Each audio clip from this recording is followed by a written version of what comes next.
Oh, what's going on, everybody? I'm Jay Bavolar, back at it with another great video, and I am a 100% disabled Navy veteran. So before I get into it, I want to quickly remind you, you can get my book, Black Citizen and Black Veteran, available right now on Amazon. The link is in the description below. So you want to make sure you get that. Also, if you need a one-on-one coaching session, helping prep you with your VA claim, CMP exam, appeals process, book a consultation below, link in the description. So what do I want to get into today? I want to talk about the best pathways to being 100% disabled. I have 5 ways of getting it, 5 ways here that'll help you better navigate your claim here. So number one, I would say the first and foremost thing is you got to figure out the path of least resistance. So if you're going to put in a claim, you need to make sure the claim makes sense for you to put in and actually go after it. Don't just put anything in. For example, you're claiming sleep apnea secondary to your feet. It doesn't make a whole lot of sense to put in there.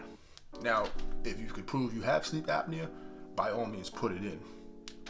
But you gotta be able to prove your claim and make sure that it makes sense when you're putting it in. So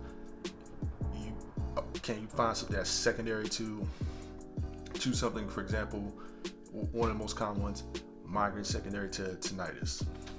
And I'll actually get into that about secondary conditions a little later in this video. Number 2, increase.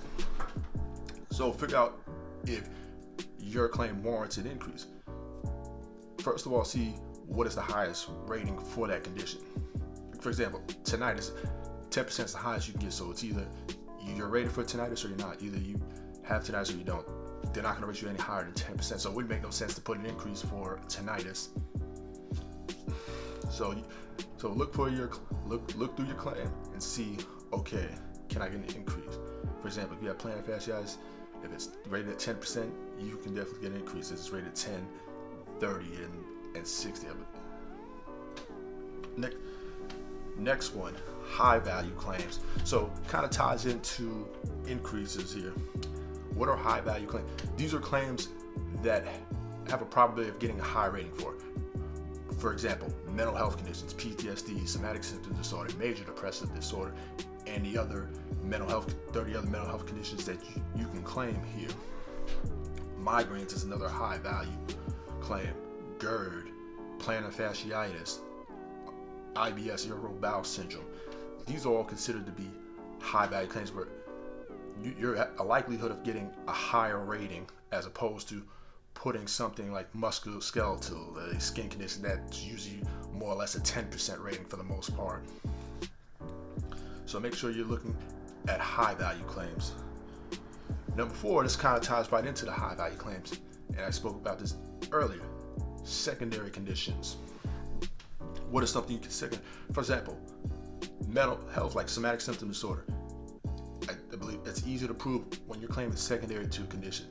Tinnitus, foot pain, knee pain, because it's a hyper focus on the condition you already have. It was actually called chronic pain. And like I said earlier, migraine secondary to tinnitus or migraine secondary to a mental health condition is easier. It's a lot easier to get as opposed to just putting migraines as a regular claim. Even a claim like GERD, if you're taking any kind of aspirins, NSAIDs, ibuprofen, can cause heartburn. So GERD secondary to foot pain, to knee pain, back pain, any kind of pain that you're experiencing that you're taking aspirin for can cause GERD. So it's a lot easier than just putting GERD as a primary claim. That's where the path of least resistance comes in. And number 5, and this is last and definitely not least, and this will just tie up in there right into everything else, is medical evidence. I can't stress it enough here. If you're going to put in a claim, you need medical evidence to prove it. Get it from your, like I said, primary care physician, or a specialty doctor. For example, if you're getting foot pain, knee pain, then you see an orthopedic. Now, if you're going to be a mental health claim, obviously you need to see a board certified psychologist or psychiatrist, because they're the only ones that can diagnose you with a mental health condition. But all the other conditions, you can go to your primary care physician and they can fill out a DBQ or a nexus letter. Even a nurse practitioner or a physician assistant can write one of those. So, like I said, without medical evidence, like I said in the earlier video, it's like having a car with no gas. Can't get anywhere without it. Also, you know what? I want to throw an added bonus in here of what you need is you gotta educate yourself. You need to educate yourself on what you put in, what is the rating criteria, and is it even worth going after.